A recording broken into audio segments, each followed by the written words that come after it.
Download aplikasi Tarbiyah Sunnah di handphone Anda.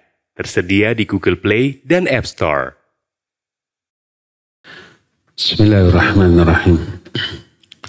Assalamualaikum warahmatullahi wabarakatuh.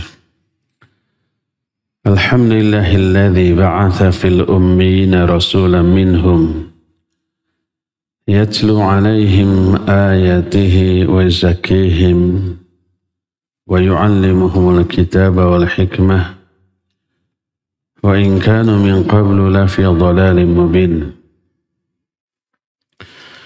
Wa asyhadu an la ilaha illallah al-malikul haqqul mubin. Wa asyhadu anna Muhammadan abduhu wa rasuluhu sadiqul wa'dil amin.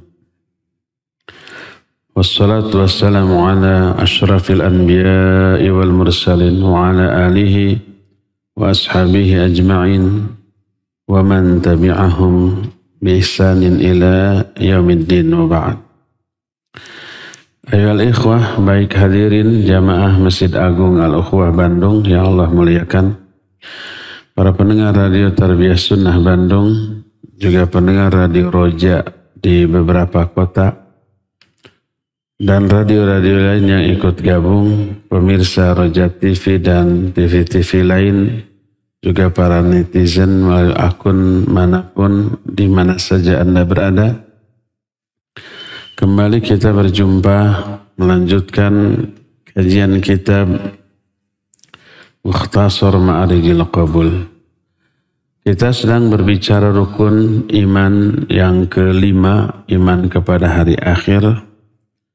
Salah satu poin yang wajib kita imani dari iman kepada hari akhir yang sudah dibahas kemarin adalah beriman kepada adanya para saksi. Saksi itu dari banyak kalangan. Para malaikat menjadi saksi atas amal kita. Para nabi, para rasul menjadi saksi atas umatnya masing-masing. Dan termasuk bumi yang kita injak menjadi saksi atas amal yang kita lakukan. Bahkan anggota badan kita bersaksi terhadap kita. Kalau amal buruk, anggota badan dipakai mengamalkan amalan yang buruk, mereka akan memberikan kesaksian terhadap keburukan amal tersebut dan mencelakakan pemilik dari anggota badan itu. Ini sudah kita terangkan ayatnya ataupun hadisnya. Kita teruskan. Salah satu yang pasti kita alami di akhirat, yang wajib kita imani adalah nasrus sahaifil a'mal wa akhdhu ahliha laha bil yamin aw shimal. Dibagikannya lembaran-lembaran catatan amal ke masing-masing orang. Kita nanti akan menerima yang tercatat dalam catatan amal kita. Itu adalah seluruh amal yang kita lakukan, baik yang baik ataupun yang buruk, nanti akan dibagi. Makanya waspadai selama hidup di dunia, apa yang kita ucapkan, apa yang kita tulis dengan jempol kita di gadget kita, itu ditulis oleh para malaikat kanan dan kiri. Di kanan disebut raqib, di kiri disebut atid. Idh yatalaqal mutalaqqiyan anil yamini wa anil shimali qa'id ma yalfidhu min qawlin illa ladaihi raqibun atid.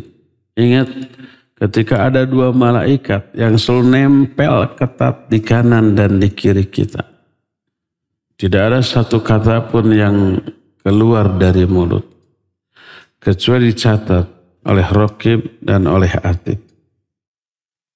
Termasuk yang kita tulis, ya, karena itu amal kita.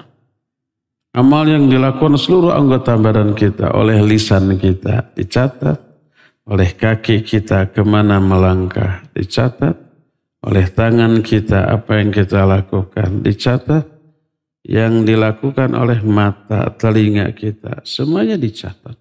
Apapun anggota badan yang dipakai alat berbuat amal, baik yang baik ataupun yang buruk, dicatat. Yang baik dicatat oleh raqib. Yang atid dicatat, yang jelek dicatat oleh atid. Kita usahakan bikin sibuk raqib. Kita usahakan bikin nganggur atid. Jangan sampai sebaliknya, setiap hari lebih sibuk atid daripada raqib. Menunjukkan yang kita lakukan lebih banyak yang buruk daripada yang baik. Ya.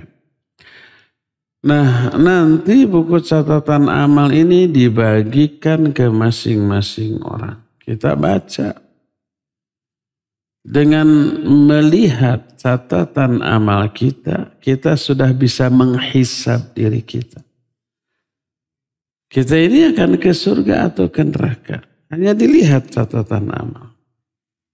Kita menjadi penghisab atas diri kita. Ya.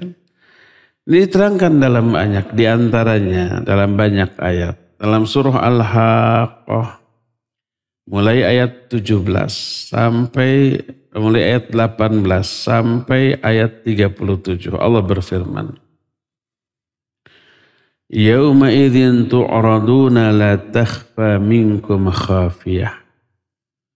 Pada hari itu, hari kiamat, tu'raduna. Kalian nanti akan didatangkan kepada Allah. La takhfa minkum khafiyah. Tak ada sesuatu pun yang tersembunyi dari diri-diri kalian, termasuk isi hati. Fa amma man utiya kitabahu biyamini. Untuk apa mereka datang? Ditampilkan di hadapan Allah untuk dibagi catatan amal. Adapun orang yang diberikan kitab catatan amal dengan sebelah kanan, nerimanya dengan tangan kanan. Dia menerima dengan sumringah, dibaca bangga dengan isi catatan dan dipamerkan ke banyak orang. Dia berkata, ha umqra'u kitabiyah. Baca catatan amal saya. Jadi bagus. Amal-amal yang tercatat, amal-amal bagus. Ibadah, amal soleh, kebaikan, mengerem diri dari dosa dan maksiat. Itu yang tercatat. Kenapa dia berisi catatan amal baik? Inni dhanantu anni mulaqin hisabiyah. Karena dulu ketika di dunia, dhanantu, makna dhanantu yakin, bukan menduga. Para ulama ketika menjelaskan wasta'inu bis sabri was shalah fa innaha lakabiratun illa 'alal khasyin alladzina yadhunnuna annahum mulaqu rabbihim. Mintalah kamu pertolongan kepada Allah dengan sabar dan sholat. Karena sholat itu sesuatu yang berat. Kecuali bagi orang yang khusyuk. Siapa yang khusyuk? Alladzina yadhunnuna. Makna yadhunnuna yuqinuna. Orang-orang yang yakin bahwa mereka kelak akan berjumpa dengan Allah. Untuk apa berjumpa? Diminta pertanggungjawaban. Dihisab. Karena tahu, yakin akan dihisab ketika berjumpa. Seperti orang ini, inni dhanantu anni mulaqin hisabiyah. Kenapa catatan amal saya baik? Kenapa amal-amal baik yang memenuhi catatan saya? Karena waktu di dunia saya yakin saya akan berjumpa dengan Allah untuk dimintai pertanggungjawab. Untuk dihisab, untuk dibalas. Makanya saya penuhi hidup saya dengan iman, ibadah, amal soleh. Itu tercatat. Apa akibatnya? Fahuwa fi 'ishatir radiyah. Dia akan berada dalam kehidupan yang senang, yang ridho, yang bahagia. Di mana? fi jannatin aliyah, di surga yang tinggi. Ketinggian level surganya sangat tergantung kepada banyaknya pahala yang dia kumpulkan selama di dunia, yang tercatat dalam catatan amal. Kata Imam Ibnu Hajar Al-Asqalani rahimahullah dalam kitab Fathul Bari, raf'atud darajat li kasratis thawab. Ketinggian derajat di surga itu karena banyaknya pahala, kebaikan yang dia lakukan selama di dunia. Makin banyak pahala, makin tinggi derajat. Orang tadi dikatakan fi 'isyatir radiyah. Dia akan berada dalam kehidupan yang senang, yang dia ridho, yang dia bahagia. Fi jannatin aliyah, di surga yang tinggi. Qutufuha daniyah. Pohon, buah-buahan di pohon itu begitu dekat untuk dipetik. Tak perlu naik, tak perlu dilempar, tak perlu diajul. Di apa diajul teh? Pakai tongkat. Naon atuh diajul teh? Disodok. Pakai tongkat. Nah, lalu dikatakan kulu washrabu hani'an bima aslaftum fil ayyamil khaliyah. Makan dan minumlah kalian dengan nikmat, dengan enak, gitu ya. Enjoy, nikmati itu semua. Kenapa? Bima aslaftum fil ayyamil khaliyah, karena amal-amal baik yang kalian lakukan di waktu-waktu yang lalu selama kalian hidup. Inilah golongan kanan yang berbahagia. Semoga Allah memasukkan kita semua ke dalam golongan ini. Amin ya Allah. Allahumma ij'alna birahmatika min ahlil jannah. Allahumma ij'alna birahmatika min ahlil jannah. Allahumma ij'alna birahmatika min ahlil jannah. Ini Jumat sore lah. Dan satu saat Jumat sore, tak ada seorang pun yang berdoa di waktu itu kecuali pasti dikabul. Kita aminkan. Semoga Allah masukkan kita semua ke dalam ahli surga karena rahmat Allah Azza wa Jalla. Inilah golongan yang berbahagia, menerima kitab catatan amal dengan sebelah kanan. Nah, selanjutnya mengerikan, waliyadzubillah. Wa amma man utiya kitabahu bishimalih fayaqul ya laitani lam uta kitabiyah wa lam adri ma hisabiyah ya laitaha kanatil qadiyah. Adapun orang yang diberi kitab catatan amal dengan sebelah kiri, kenapa tidak dengan kanan? Karena tangan kanannya terbelenggu disatukan dengan tengkuknya. Apa tangan kiri bebas? Enggak juga. Dibelenggu tapi dengan tangan kiri dari sebelah punggungnya. Dari belakang punggungnya dengan sebelah kiri. Dalam keadaan sulit. Menderita karena terbelenggu. Fayaqul, dia akan berkata, ya laitani lam uta kitabi. Aduh celaka aku. Seandainya aku ini tidak diberi catatan amal. Begitu dibuka buruk. Terus walam adri ma hisabnya, dulu waktu di dunia aku tidak tahu bahwa akan ada hisab seperti ini. Jadi kebodohan tentang akhirat menyebabkan dia tak peduli dengan kehidupan di akhirat. Bodoh sesuai dengan kadar kebodohannya masing-masing. Ada orang yang yakin akhirat ada, tapi bagaimana keadaannya nggak peduli, nggak tahu. Makanya di dunianya dia nggak ngitung nasib dia di akhirat sebagai efek amal dia di dunia, nggak mikir sama sekali. Walam adri ma hisabiyah. Aku tak tahu bahwa itu akan dihisab. Ya laitaha kanatil qadiyah, aduh celaka aku, ini sudah berlalu, sudah ditetapkan, sudah diputuskan, nggak bisa diperbaiki, tidak bisa diputar ulang. Ma aghna anni maliyah, nggak ada gunanya hartaku bagiku. Walaupun ketika di dunianya dia konglomerat, punya uang tek-tekan, punya aset di mana-mana, nggak ada berguna, nggak berguna, nggak ada gunanya di sana, malah semakin membebani nasibnya karena semua kekayaannya di apa? Dihisab. Dipastikan orang seperti itu menggunakan kekayaannya bukan untuk kebaikan. Kalau tahu untuk kebaikan dibagi-bagi, itu ada udang di balik bakwan. Pas biar dicoblos, bagi-bagi gitu ya. Apa yang dibagi? Salah satunya beras, sampai habis sekarang beras tuh. Ya mahal ya, habis tidak adanya. Mahal tapi ada, agak mending bisa dibeli. Ini ya sudah mahal ya tidak ada. Kasihan rakyat kecil. Curcol jadinya ke sana.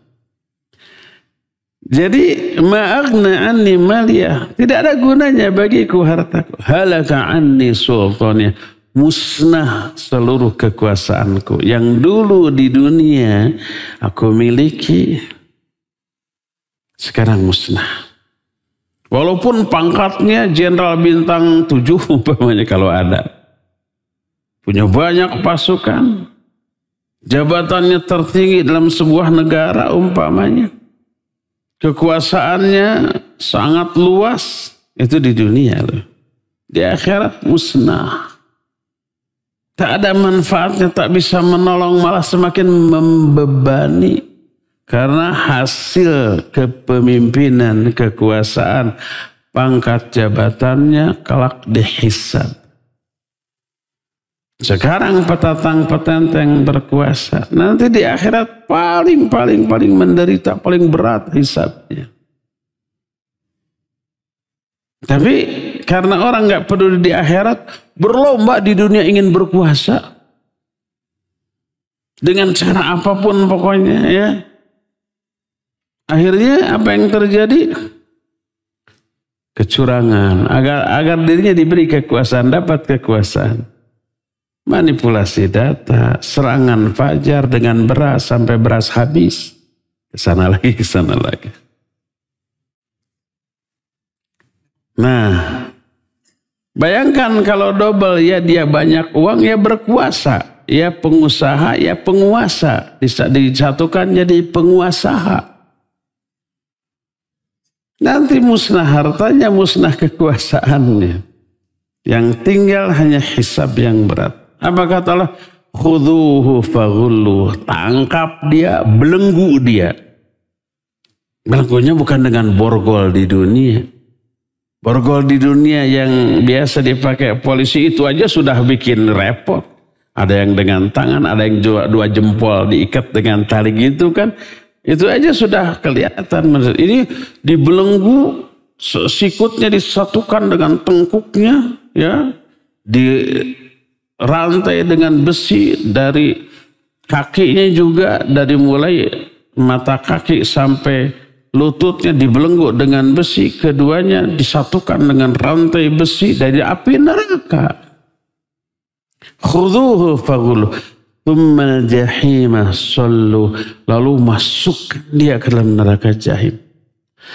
Terus sesampainya di neraka jahim tidak sekedar dimasukkan di api, thumma fi silsilatin dar'uha sab'una dhira'an fasluku. Lalu rantai dia dengan rantai besi yang panjangnya 70 hasta, belenggu, ikat erat dengan rantai itu di dalam neraka. Kebayang? Kenapa dia bernasib seperti itu? Allah menyatakan, innahu kana la yu'minu billahil azim. Karena dulu ketika di dunia dia tidak beriman kepada Allah yang Maha Agung. Wala yahuddu ala ta'amil miskin. Tidak menganjurkan kepada orang-orang untuk memberi makan orang miskin. Ini dikaitkan. Kepedulian kepada miskin dikaitkan dengan keimanan. Orang yang tidak beriman kepada Allah berefek tidak peduli kepada orang-orang fakir miskin. Orang yang beriman dengan iman yang benar kepada Allah pasti peduli kepada sesama tuh. Terus falaisa lahul yauma hamim. Di hari itu orang itu nggak punya kawan. Wala ta'amun illa min ghislin. Dan tidak memiliki makanan kecuali dari gislin.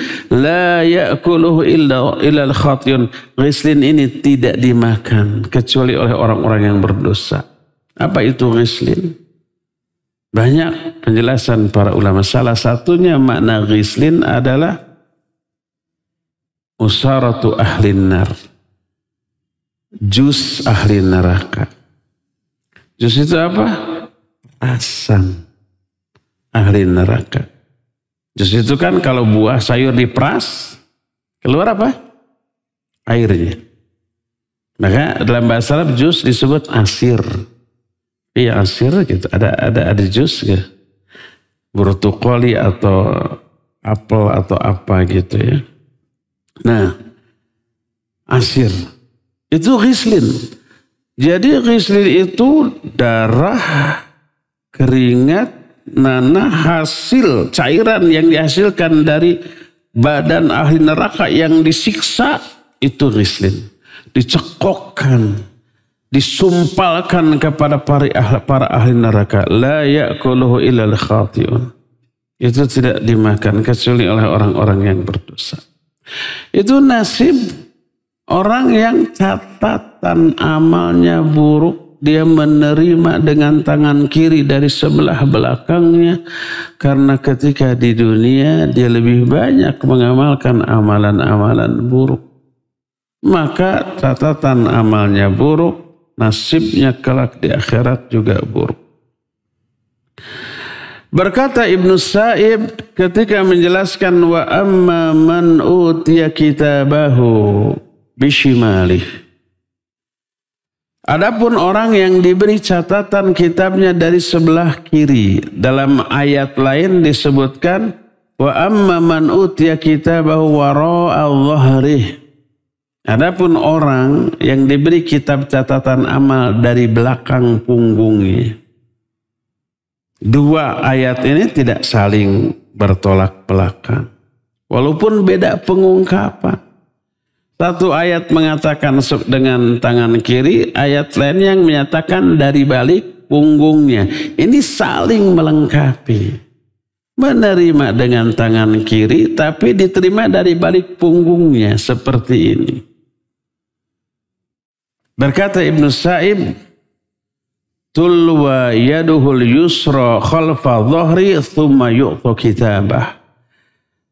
Maknanya adalah tangan kirinya itu dilipatkan ke belakang dari balik punggungnya, kemudian diberikan kitab catatan amalnya dari balik punggungnya. Diterimanya dengan sebelah kiri. Sesuai dengan ayat Allah yang terdapat dalam surah Al-Insyiqaq mulai ayat 6 sampai ayat 15.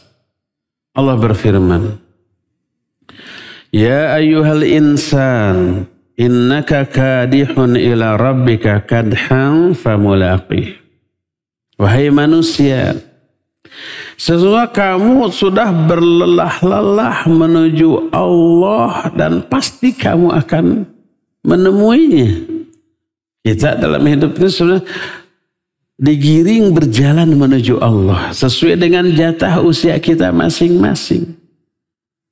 Ada yang masih muda sudah sampai, ada yang agak lama, ada yang tua baru sampai. Tergantung ajal dia kapan.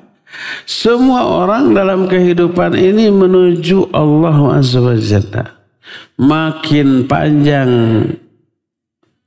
waktu hidup yang kita habiskan di dunia, makin dekat ke titik finish dari kehidupan kita. Makin dekat dengan perjumpaan kita dengan Allah Azza wa Jalla. Makanya bertambah usia mestinya bertambah takut tuh. Sebentar lagi sampai itu. Gak bisa muter dulu sebentar lagi sampai, muter lagi, balik lagi. Biar lama ke garis finish ajal. Gak bisa. Ibarat eskalator gitu, ya. Kita duduk diam itu berjalan, nggak bisa mundur kita. Mau mundur betul tapi itu mah berjalan. Jadi Innaka kadihun ila rabbika kadhan famulaqih. Kamu telah berupaya, bersusah payah, berjalan menuju Allah, maka pasti kamu akan menemuinya. Fa amma man utiya kitabahu biyaminih fasawfa yuhasabu hisaban yasira. Adapun orang yang diberikan kitab catatan amal dari sebelah kanannya, dia akan dihisab dengan hisab yang mudah. Wa yanqalibu ila ahlihi masrura, dia akan kembali ke tengah keluarganya dalam keadaan berbahagia. Keluarga yang lebih baik daripada keluarga kita di dunia. Walaupun di dunia kita punya istri solihah, cantik, taat, setia, peduli, perhatian, macam-macam menyenangkan kita. Membuat kita adem, memiliki istri seperti itu. Membuat kita betah di rumah, anak-anak juga taraat, saroleh, dan turunan mereka. Tapi keluarga kita di akhirat jauh lebih baik lagi daripada mereka. Berarti apakah baru enggak kalau istri kita solehah, kita solehah, dua-duanya masuk surga, tetap menjadi istri kita? Bosen dong? Enggak. Kenapa? Berubah keadaannya. Makanya doa yang dibaca dalam sholat jenazah, wa abdilhu khairan, wa abdilhu daran khairan min dari, wa ahlan khairan min ahli, wa zaujan khairan min zauji. Ya Allah, ganti pasang rumah dia dengan rumah yang lebih baik dibanding ketika di dunia.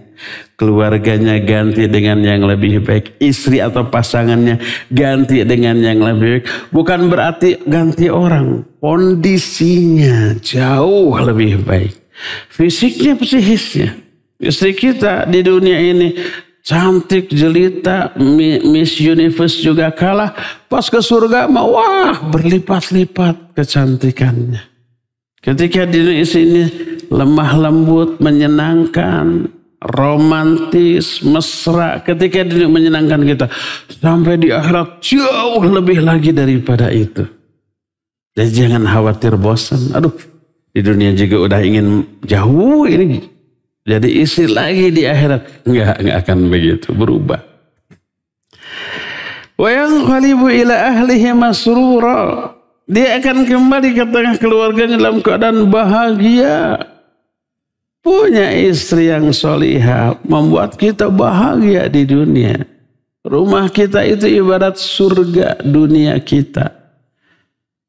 Di akhirat jauh lebih dahsyat lagi daripada itu.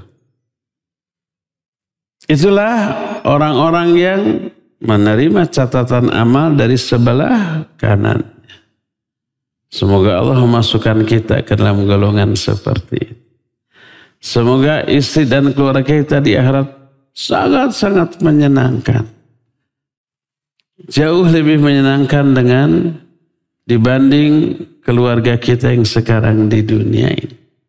Dan semoga keluarga kita di dunia ini adalah keluarga yang buat kita betah di rumah, menjadikan rumah kita tak ubahnya seperti surga kita di dunia.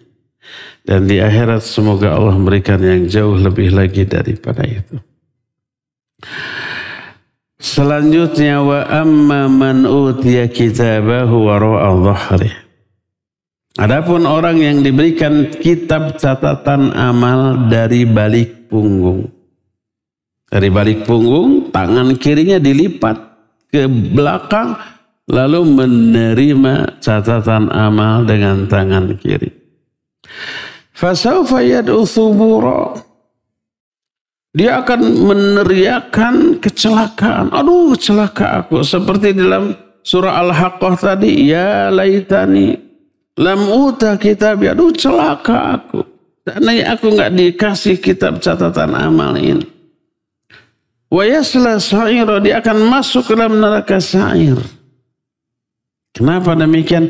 Innahu kana fi ahlihi masrura. Karena dulu ketika dia hidup di dunia, dia hidup lalai dengan bersenang-senang di tengah keluarganya. Lalai dari kewajiban. Yang dipikirkan itu apa? Wisata, rekreasi, healing kaitu nyingkah sing jauh. Dalam arti apa? Membuang uang, membuang waktu hanya untuk bersenang-senang sampai lalai dalam masalah ibadah. Senang-senang dengan kehidupan dunia tanpa berpikir bagaimana nasibnya di akhirat. Dulu di dunianya begitu. Anak-anak nanti liburan mau kemana? Mau ke Prancis, mau ke Kutub Utara, mau ke Gurun Sahara, mau kemana? Pilih. Semua uangnya ada. Kan gitu yang dipikirkan. Innahu dhanna an la yahur bala inna rabbahu kana bihi basir. Jadi mereka bernasib mengenaskan di akhirat karena kelalaian mereka ketika hidup di alam dunia. Lalai dari kewajiban, lalai dari ibadah, lalai dari nasib mereka di akhirat. Kalau akhirat jauh lebih panjang masa hidupnya, bahkan tak ada akhirnya. Di dunia ada akhirnya, di dunia hanya sebentar, di dunia hanya sementara. Di dunia kehidupan semua kenikmatan semu ada batasnya, ada kadarnya. Berkata Imam Al-Baghawi rahimahullah ketika menerangkan ayat ini, surah Al-Insyiqaq ini. Wa amma man utiya kitabahu wara'a dhahrih. Adapun orang yang diberi kitab catatan amal dari balik punggungnya. Apa maknanya? Kata Imam Al-Baghawi, wa tughallu yaduhul yumna ila unuqih. Wa tuj'alu yaduhu shimal wara'a dhahrih. Fa yu'ta kitabahu bishimalihi min wara'i dhahrih. Makna ayat ini adalah tangan kanannya dibelenggu sampai ke tengkuknya. Makanya nggak bisa ngambil buku dengan tangan kanan karena terbelenggu, ya. Kemudian menjadikan tangan kirinya ini dilipat ke balik punggungnya dan diberikan catatan amalnya dari balik punggungnya dan diterima dengan tangan kirinya. Itulah nasib orang yang lebih banyak dosa daripada pahala. Lebih banyak catatan amal buruk daripada catatan amal baik. Menerima dengan tangan kiri dari balik punggungnya karena tangan kanannya terbelenggu sampai ke tengkuknya. Dalam ayat lain dalam surah Al-Isra 13 dan 14 Allah berfirman. Ini yang saya bilang tadi, ketika kitab dibagikan, kita bisa menduga nasib kita. Baik apa buruk. Sudah bisa menghisab diri dengan melihat buku catatan amal. Jangankan itu ketika kita sekolah SD, SMP dibagi rapot. Kita ini jangan dulu lihat naik kelas atau tidaknya, rankingnya berapa. Lihat aja dulu nilainya, warna ballpointnya, banyak hitam atau banyak merah. Nilainya berapa? Hanya lihat itu saja. Sudah diduga naik apa tidak. Kalau naik ranking berapa? Naik sih tapi 6 semua nilainya. Itu paling ranking 5 ke belakang. Dari belakang. Dari belakang. The big 5. Tapi dari belakang. Nah, Allah berfirman, wa kullu insanin alzamnahu ta'irahu fi unuqih wa nukhriju lahu yawmal qiyamah kitaban yalqahu mansyura. Iqra kitabak kafa binafsika al-yawma 'alaika hasiba. Semua manusia telah kami tetapkan buku catatannya digantung di mana? Di lehernya. Amalnya itu semuanya sudah ditetapkan. Wa nukhriju lahu yaumal qiyamati kitaban yalqahu mansyura. Nanti pada hari kiamat kami keluarkan bagi dia kitab catatan amal yang dia temui dalam keadaan terbuka. Lalu Allah berfirman, Iqra kitabak, baca buku catatan amalmu ini. Kafa bi nafsika al-yawma 'alaika hasiba. Cukup pada hari ini kamu bisa menghisab dirimu sendiri dengan melihat catatan amalnya itu. Banyak yang baik atau banyak yang buruk, celaka atau bahagia, itu bisa mengira-ngira setiap orang. Ketika menafsirkan ayat ini berkata Ibnu Abbas dan Mujahid, guru dengan murid. Ibnu Abbas oleh Ibnu Mas'ud disebut ni'ma tarjumanul Quran, sehebat-hebat penafsir Al-Quran. Sampai orang sekalibur Abu Bakar, Umar, Uthman, Ali itu banyak bertanya tentang tafsir kepada Ibnu Abbas. Karena beliau pernah didoakan Allahumma faqihhu fiddin wa alimhu tafsir wa alimhu ta'wil. Ya Allah, faqihkan Ibnu Abbas dalam masalah agama. Ajarkan kepada dia ilmu tafsir. Karena berkah dari doa Nabi SAW, Ibnu Abbas menjadi ahli tafsir yang paling terkemuka di kalangan para sahabat. Makanya ada kitab tafsir Ibnu Abbas radhiyallahu anhu. Nah, di kalangan tabi'in ada muridnya yang paling utama, namanya Mujahid. Dia datang ke Ibnu Abbas mulai dari Fatihah terus sampai Anas, balik lagi dari Fatihah terus sampai Anas, setiap ayat, satu ayat dibacakan, dijelaskan tafsirannya oleh Ibnu Abbas. 3 kali bolak-balik sampai meninggal Ibnu Abbas. Makanya di kalangan tabi'in yang paling utama dalam masalah tafsir Mujahid. Berkata Imam Sufyan Ats-Tsauri rahimahullah, "Idza ja'aka tafsir min Mujahid fahasbuk." Kalau datang tafsir kepadamu dari Mujahid cukup. Jangan bertanya lagi kepada yang lain. Ini sudah paling jitu tafsirannya. Makanya sering dikutip pendapat Ibnu Abbas dan Mujahid ketika menafsirkan ayat. Kalau kita rajin membaca buku tafsir Ahlus Sunnah, tafsir Imam Ibnu Katsir, tafsir Imam Ibnu Jarir At-Tabari, tafsir Al-Qurtubi atau tafsir yang lainnya, selalu berkata qala Ibnu Abbas ya tafsiri hadhil ayah kada wa kada kada. Qala Mujahid, berkata Ibnu Abbas ketika menafsirkan ayat ini begini begini begini. Berkata Mujahid begini begini. Itu selalu dikutip. Termasuk di sini. Qala Ibnu Abbas wa Mujahid wa ghairuhuma. Telah berkata Ibnu Abbas dan Mujahid dan yang lain-lainnya. Yang lain-lainnya tidak perlu disebut. Dengan menyebut 2 tokoh tafsir yang paling terkemuka ini sudah lebih dari cukup. Ta'iruhu huwa matara anhu min amalihi min khairin wa syarrin wa yulzimu bihi wa yujaza alaih. Maksud ta'iruhu, sebab dalam ayat ini disebutkan wa kullu insanin alzamnaha ta'irahu fi unuqih.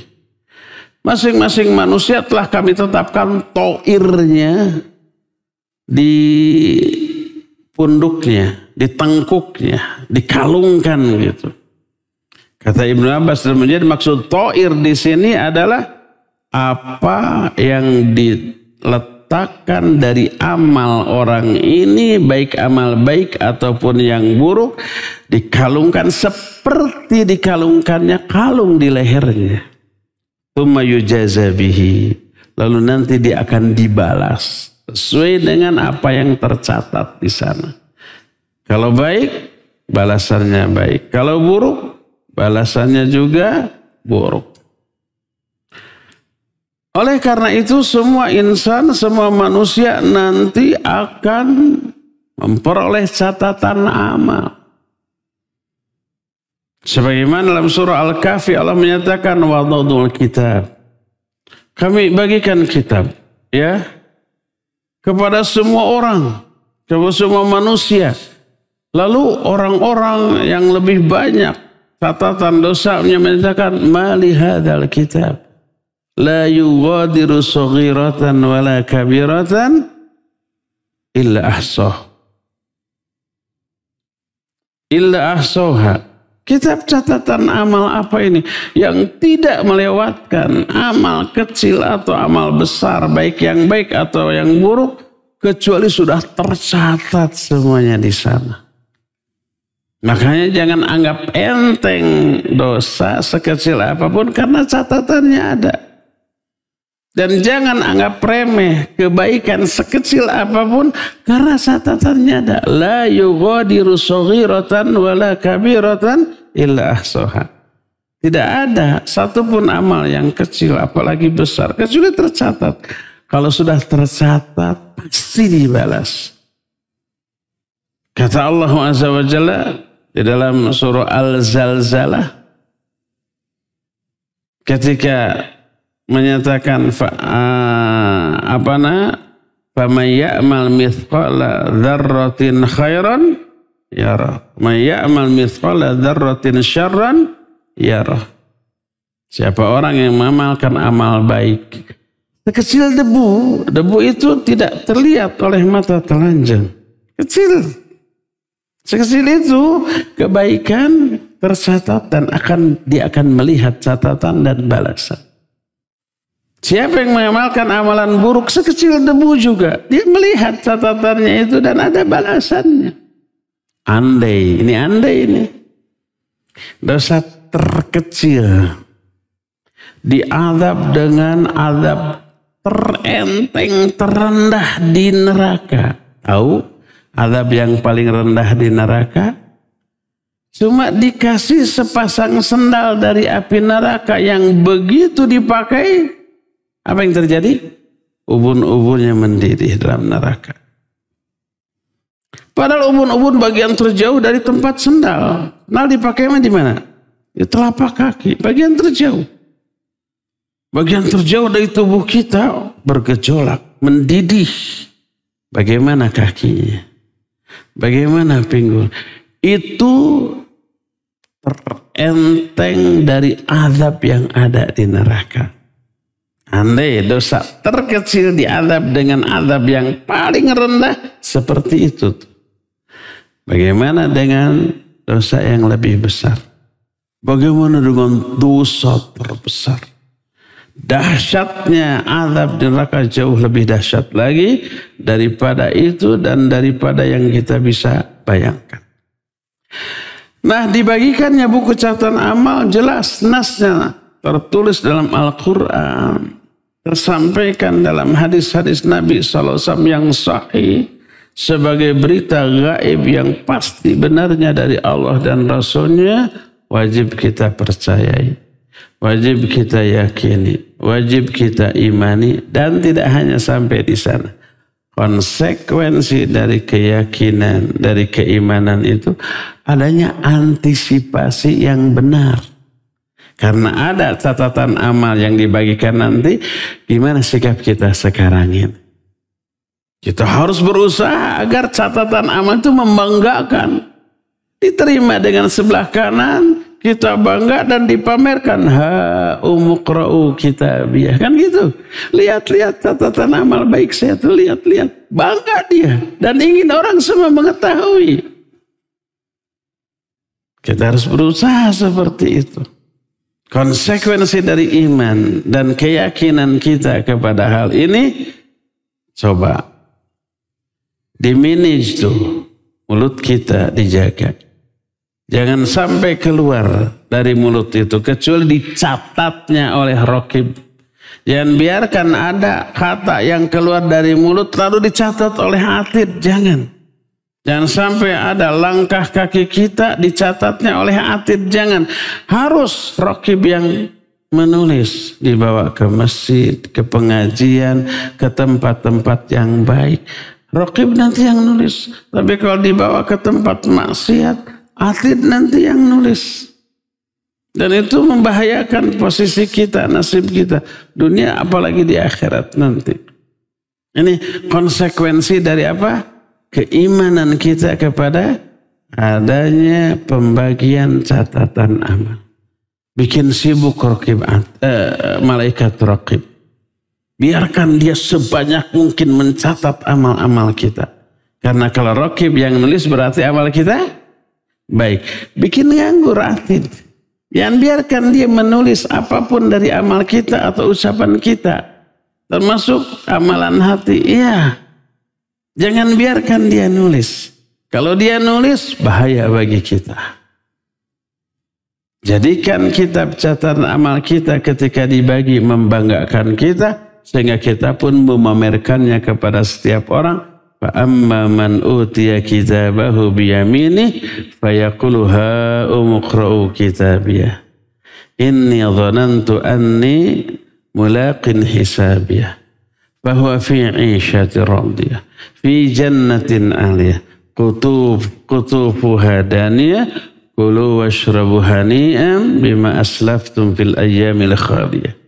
Adapun orang yang diberikan catatan kitabnya dengan sebelah kanan, dia akan berteriak, dia akan berseru, baca kitab catatanku ini. Kenapa aku catatannya baik? Inni dhanantu anni mulaqin hisabiyah. Karena ketika dulu hidup di dunia, aku yakin aku akan berjumpa dengan Allah. Aku yakin akan mempertanggungjawabkan semua perbuatanku di hadapan Allah. Yauma yaqumun nasu lirabbil alamin. Karena yakin mau berjumpa, berdiri di hadapan Allah satu saat yang menegangkan. Jangan sampai ketika jumpa dengan Allah, Allah murka. Menyebut nama kita, tapi dalam konteks mencela, merendahkan. Dan memvonis dengan vonis yang buruk. Jangan sampai bangga nama kita disebut oleh Allah, tapi disebutnya dalam konteks keburukan. Banyak dalam Al-Quran orang yang disebut oleh Allah, tapi dalam konteks keburukan. Fir'aun disebutnya dalam Al-Quran. Iya. Tapi dijamin ahli neraka dia. Abu Lahab, orang yang masih hidup, vonisnya sebagai ahli neraka sudah. Tabbat yada abi lahabi wa tab. Disebut. Jangan bangga, nama saya disebut oleh Allah walaupun ahli neraka. Na'udzubillah. Iya disebut, tapi dalam konteks buruk. Kalau mau nama kita disebut dan kita bangga dalam konteks kebaikan. Itulah salawat Allah kepada manusia. Salatullahi ala abdih. Thanahu alaihi indal malaikah. Salawat Allah kepada hamba yang masih hidup, artinya pujian Allah kepada hamba itu di hadapan para malaikat. Contohnya apa? Seperti yang kita lakukan. Majtama'a qaumun fi baitin min buyutillah yatsluna kitaballah wa yatadarasuna fima bainahum. Tidaklah satu kaum berkumpul di salah satu rumah Allah, membaca Quran, mempelajari isinya, ngaji. Illa ada 4 yang terakhir, wa dzakarahumullahu fi man indah. Allah menyebut-nyebut nama mereka di hadapan para malaikat yang ada di sekitarnya. Nah ini bagus. Nama kita disebut oleh Allah tapi dalam konteks memuji karena kitanya melakukan ibadah dan amal soleh yang membanggakan. Adapun kalau nama kita disebut tapi dalam konteks memvonis neraka, mencela, menghinakan, merendahkan, jangan bangga. Firaun disebut loh. Abu Lahab disebut loh. Personal itu. Haman, Harun. Disebut namanya oleh Allah dalam Al-Quran. Abadi sampai hari kiamat ada. Terbaca oleh miliaran umat Islam di seluruh dunia. Bangga enggak? Na'udzubillah. Kalau disebutnya dalam konteks memuji kebaikan, iya. Tapi dalam konteks vonis neraka, harusnya takut atau jangan bangga. Ya. Nah, berdasarkan hal itu, maka sekali lagi wajib keimanan kita kepada adanya peristiwa dibagikannya catatan amalan harus menyebab kita takut ketika jumpa dengan Allah, Allah murka. Maka yakin akan hal itu, kita harus berjumpa dengan Allah dalam keadaan Allah ridho. Berbicara dengan ridho. Walaupun semua orang nanti berbicara dengan Allah secara langsung tanpa penerjemah, tapi ada yang berbicara dengan murka, orang-orang durhaka. Ada yang dengan ridho, orang-orang mukmin. Kita wajib memastikan bahwa Allah ridho ketika kita berjumpa dengannya dengan cara tahan diri kita dari hawa nafsu ketika di dunia. Siapa yang demikian, Allah janjikan surga. Amma man khafa maqama rabbih wa nahan nafsa anil hawa fa inna jannata hiyal ma'wa. Adapun orang yang takut kepada saat ketika dia berdiri di hadapan Allah, takut tuh, membayangkan itu takut. Makanya ketika di dunia wa nahan nafsa anil hawa, dia tahan dirinya dari hawa nafsu. Dia jauhi dosa dan maksiat. Dia jauhi semua yang Allah haramkan. Dia jauhi semua amalan yang buat Allah murka nanti. Yang dia lakukan perintah Allah. Yang dia lakukan anjuran Allah. Yang dia lakukan apapun yang diri oleh Allah. Maka fa innal jannata hiyal ma'wa. Surga itu tempat kembali dia. Ya.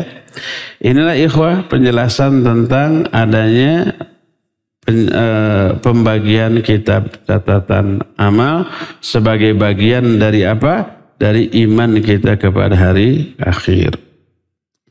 Cukup sore ini sampai di sini. Nanti poin berikutnya berupa beriman kepada adanya mizan, timbangan.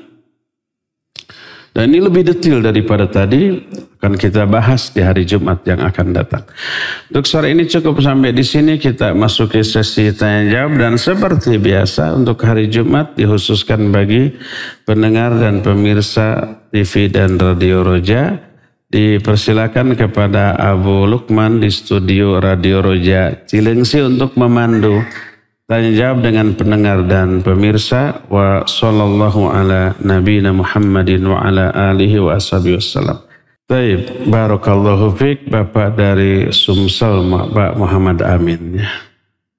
Doa itu bagus, silahkan dibaca. Hayati, tapi itu sekedar salah satu ikhtiar syar'i. Tunjang dengan ikhtiar lain. Allahumma hasibni hisaban yasira. Maknanya Allahumma ya Allah, hasibni, hisablah aku. Hisaban yasira, dengan hisab yang mudah. Kalau dihisab dengan hisab yang mudah berarti dia akan mendapatkan catatan amal dari sebelah kanan. Karena Allah menyatakan wa amma man utiya kitabahu biyaminihi fasawfa yuhasabu hisaban yasira. Adapun orang yang diberikan catatan amalnya dengan sebelah kanan, fasawfa yuhasabu hisaban yasira, dia akan dihisab dengan hisab yang mudah. Nah, kalau hisabnya sudah mudah, dijamin selamat. Wa yanqalibu ila ahlihi masrura. Dia nanti akan kembali kepada keluarganya di akhirat, di surga dalam keadaan bahagia. Makanya kita berdoa, Allahumma hasibni hisaban yasira. Ya Allah, hisablah aku dengan hisab yang mudah. Itu bagus. Jadi maknanya doa tadi agar kita bisa menghayati, coba berkata Allahumma ya Allah. Tapi terjemahan Allahumma tidak sekedar ya Allah loh. Ada makna yang lebih mendalam. Dan ini memang tidak bisa diungkapkan kecuali dengan bahasa Arab. Asal mula Allahumma adalah ya Allah. Makanya terjemahannya ya Allah. Tapi ada makna yang lebih mendalam dari sekedar tarjamah. Asal kata Allahumma ya Allah. Lalu iya-nya itu dipindah ke belakang. Dan berubah menjadi mim. Jadi Allahumma. Kenapa dipindah ke belakang? Ada dua maksud. Maksud pertama li ta'zim, untuk mengagungkan Allah. Menomorsatukan Allah, memprioritaskan Allah, saking agungnya Allah. Nomor satunya Allah, prioritasnya Allah, sampai Allah dikedepankan, disebut di awal. Itu li ta'zim, untuk mengagungkan. Kata yang tidak ada di depan pindah ke belakang untuk mengagungkan Allah. Ini makna pertama. Makna kedua, diawalkannya atau litakhsis, kekhususan, bahwa ini khusus untuk Allah, tidak kepada yang lain. Doa huruf ya nida dalam arti berdoa hanya khusus kepada Allah, nggak boleh ke malaikat, ke para nabi yang sudah wafat, ke para wali yang sudah meninggal, nggak boleh berdoa, hanya khusus kepada Allah. Adapun dirubahnya huruf iya menjadi mim, mim di sana disebut lil jam'i. Maksud lil jam'i itu bukan jamak dalam segi bilangan, tapi memadukan, terpadukannya 3 unsur dalam diri kita. Pertama unsur pikiran, kedua unsur lisan, ketiga unsur hati. Lisan mengucapkan, pikiran menerjemahkan atau memahami maknanya, hati menghayati. Makanya kalau orang berdoa dengan Allahumma harus fokus. Perkataan Allahumma itu mengungkapkan fokusnya dia ketika berdoa. Jangan sampai kita bilang Allahumma tapi pikiran kemana-mana. Karena nggak paham makna yang terkandung dalam Allahumma, disangkanya Allahumma itu terjemahannya hanya sependek ya Allah sudah. Enggak, selain ya Allah wajib ada pengagungan kepada Allah, pengkhususan doa kepada Allah, dan fokusnya kita kepada Allah ketika mengatakan Allahumma. Dan makna sebenarnya nggak bisa diungkapkan dalam terjemahannya ya. Allahumma itu pertama. Allahumma hayati, fokus kepada Allah. Hasibni, hisablah aku. Hisab yasir, dengan hisab yang mudah. Ini salah satu ikhtiar meminta kepada Allah sebagai bukti tawakal kita kepada Allah.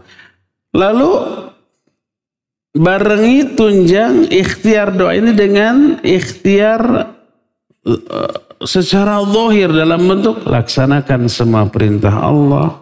Jauhi semua yang Allah larang, sehingga buku catatan amal kita hanya dipenuhi dengan kebaikan. Raqib yang lebih sibuk daripada atid. Atidnya sekali-sekali saja nulis, itu pun yang enteng, yang ringan. Jadi pas nanti buku catatan itu dibagi, diambil dengan sebelah kanan, bangga. Ha umuqra'u kitab, ya baca nih catatan amal saya. Orang inilah yang akan dihisab dengan hisab yang mudah. Sebagaimana firman Allah, wa amma man utiya kitabahu biyaminih fasawfa yuhasabu hisaban yasira wa yanqalibu ila ahlihi masrura. Adapun orang yang menerima catatan amalnya dari sebelah kanan, maka dia akan dihisab dengan hisab yang mudah dan akan kembali ke keluarganya dalam keadaan berbahagia. Wallahu a'lam. Baik, barakallahu fiik Pak Dino di Medan. Apa itu was-was? Imam Al-Qurtubi rahimahullah dalam kitab At-Tadhkirah menyatakan was-was adalah bisikan syaitan yang isi bisikannya muncul langsung dalam hati. Tak ada suara yang terdengar di telinga. Ujug-ujug aja muncul. Salah satunya was-was dalam hal wudu. Wah, tadi wudu tuh kayaknya kurang sah, kurang ini. Diulang lagi. Oh, ada yang kurang begini, diulang. Khawatir ada yang kelewat, diulang lagi. Sampai sejam. Entah berapa puluh kali wudu. Itu was-was ya. Yang membisikkan itu tidak sah siapa? Syaitan laknatullahi alaih. Nah, bagaimana solusinya? Pertama, was-was itu bagian dari syubhat. Apa itu syubhat? Syubhat itu kesalahan, kekeliruan, penyimpangan yang lahir karena kebodohan, karena ketidaktahuan. Karena nggak tahu batasan wudhu yang sah, maka dia tidak yakin sah nggak tadi. Secara fikih gitu ya, ada yang kelewat nggak tadi, bersih nggak tadi, kan gitu ya. Karena apa? Karena kita tidak tahu kriteria dari sahnya sebuah wudhu. Maka obat pertama dari was-was adalah ilmu. Dan kebodohan merupakan penyakit. Berdasarkan sabda Rasulullah SAW, Fa inna ilajal ayyi as-su'al. Sesungguhnya obat dari kebodohan adalah bertanya. Kalau obat dari kebodohan adalah bertanya, berarti kebodohan itu penyakit. Obatnya adalah ilmu. Bertanya itu meminta penjelasan ilmu. Jadi was-was salah satunya lahir dari ketidaktahuan tentang batasan sah tidaknya sebuah amalan. Termasuk wudhu tadi. Nggak tahu sah apa tidak. Tapi kalau dia belajar secara fiqih, syarat-syarat sahnya wudhu, dia tidak akan was-was seperti itu. Ya, maka obat pertama dia harus belajar. Belajar apa? Belajar ilmu dalam hal yang dia masih was-was dalam hal itu. Seperti wudhu tadi. Coba belajar di fiqih wudhu yang benar. Secara syar'i. Dibimbing oleh ahlinya. Oleh ustaz yang bisa membedah kitab penjelasan fiqih dari para ulama tentang batasan sah tidaknya sebuah wudu ataupun sholat. Nanti ini akan merembet ke sholat saya. Sholat saya tadi sah nggak ya? Khawatir nggak sah, diulang sampai puluhan kali. Sampai ada kan orang setelah Jumatan sholat zuhur. Kenapa? Khawatir Jumatan tadi tidak sah. Khawatir Jumatan tadi tidak diterima oleh Allah Azza wa Jalla dengan banyak alasan. Apa alasannya? Oh, kada madhab Jumatan yang diterima adalah Jumatan yang pertama kali diadakan di negeri tersebut. Kita mungkin keduluan sama orang, jadi nggak sah. Sholat zuhur lagi. Itu was-was. Karena ketidaktahuan tentang sah tidaknya sebuah ibadah. Atau mau sholat takbir. Allah itu panjang. Akbar. Karena dulu muter di sini. Setelah baca iftitah, aduh kayaknya tadi kurang mantap. Bacain lagi. Terus mantapkan lagi. Ada yang begitu? Ada. Yang paling konyol gitu. Kalau dia imam. Sudah takbir Allahu Akbar. Allah itu panjang. Allah kita mau udah Allahu Akbar. Ternyata baca lagi. Astagfirullah, a'udzubillahi minasyaitonir. Dibatalin lagi, kita sudah baca iftitah tadi. Ada yang begitu? Itu was-was. Was-was dari setan. Apa pokok pangkalnya? Ketidaktahuan. Maka obat yang pertama adalah ilmu. Belajar. Dengan belajar, maka kebodohan hilang. Dengan hilangnya kebodohan, maka hilang juga was-was. Inilah yang ditekankan oleh Imam Ahmad rahimahullah tentang niat mencari ilmu. Kata beliau, al-ilmu la ya'dulu syai' in sahhatin niyah. Ilmu ini nggak ada bandingannya. Kalau niat mempelajarinya benar. Bertanya murid-muridnya, kaifa dzalik? Bagaimana niat yang benar? Kata beliau, yanwi raf'al jahli an nafsihi wa an ghairihi. Dia harus meniatkan ketika mencari ilmu bahwa ilmu yang dipelajarinya untuk menghilangkan kebodohan dari dirinya dan dari diri orang lain. Kalau hilang kebodohan, hilang was-was. Orang lain masih belum paham, kita share, kita bagi, kita jelaskan. Hilang kebodohan, hilang was-was. Yang pertama obatnya ya. Obat yang kedua, ketika itu terjadi, ta'awudzulah. Dengan mengatakan a'udzubillahi minasyaitonir rajim. Atau dengan kalimat yang senada dengan itu. Diambil dari Al-Quran, dari hadis boleh. Boleh a'udzubillahi minasyaitonir rajim. Boleh Rabbi a'udzubika min hamazatis syayatin wa a'udzubika Rabbi ayahdurun. Atau yang senada dengan itu. Berlindung kepada Allah dari godaan setan, maka insya Allah Allah akan memberikan perlindungan, setannya pergi, was-wasnya hilang. Ya, itulah minimal 2 obat bagi was-was. Pertama ilmu, yang kedua ta'awudz kepada Allah. Wallahu a'lam bissawab. Baik, barakallahu fiik. Ada perbedaan antara dibagi buku catatan amal dengan timbangan. Timbangan nanti akan kita bahas di Jumat yang akan datang. Yang jelas dua-duanya tercatat. Dan ini berkaitan antara catatan amal dengan timbangan. Kenapa? Karena salah satu yang ditimbang Para ulama ketika menjelaskan apa yang ditimbang, ada 3 pendapat. Pertama adalah pahala dari amal-amal kita. Bagaimana menimbang pahala? Bukankah pahala itu sifatnya abstrak, tidak berwujud gitu kan? Bagaimana cara menimbangnya? Nanti seluruh pahala dari amal-amal kita akan berwujud. Itu penjelasan Ibnu Abbas. Kullu thawabi a'malil Ibni Abban mujassimatun yaumal qiyamah. Semua pahala dari amal-amal hamba itu akan berwujud pada hari kiamat, kemudian itu ditimbang. Jangan bertanya gimana wujudnya, jangan. Saya jawab sekarang, nggak tahu. Kalau di akhirat, apakah berupa batu? Wallahu a'lam. Tapi kalau di alam kubur, amal kita menjelma menjadi orang.